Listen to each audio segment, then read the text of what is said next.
Cherry, నువ్వెందుకు తీసుకొచ్చావు? భూమిని తీసుకురమ్మన్నాను కదా. నేను తెచ్చినా భూమి తెచ్చినా ఒకటే, అది నాన్నకు తెలుసు. నాకు తెలియడం ఏంట్రా? ఏం మాట్లాడుతున్నావు? నీకేమైనా అర్థమవుతుందా? నువ్వు అందరి ముందు కోపడి నా పరువు తీస్తున్నావు నాన్న.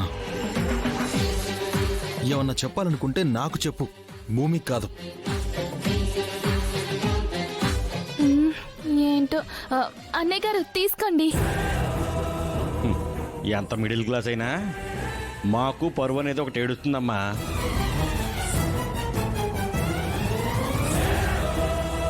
బయట మా అబ్బాయి పరువు అంతా తీసి లోపల మర్యాదలు చేయటం ఎంతవరకు కరెక్ట్ అంటారు?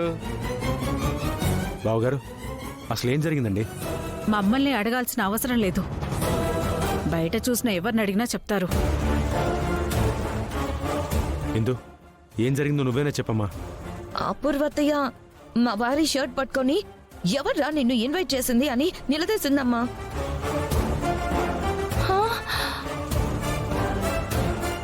వదిన అలా చేసిందా? ఎక్కడో ఏదో మిస్అండర్స్టాండింగ్ జరుగుంటుంది.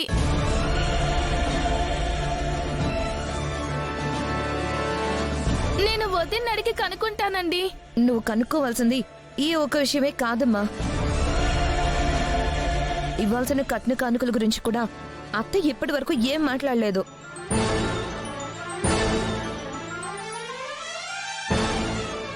ఇద్దామని చెప్పాల్సి వచ్చినప్పుడు చాలా గొప్పగా చెప్తారు అపూర్వ గారు.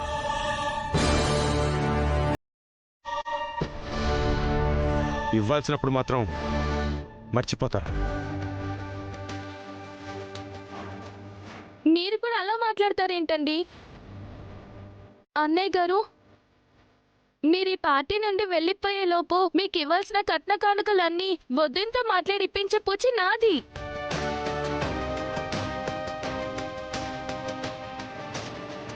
ఇప్పటికైనా ఈ డ్రింక్స్ తీసుకోండి. తీసుకోండి. పెద్దింటి వాళ్ళు ఇచ్చిన మాట తప్పరన్న నమ్మకంతోనే తీసుకుంటున్నాను. అలాగే అన్నయ్య గారు, తీసుకోండి వదిన గారు.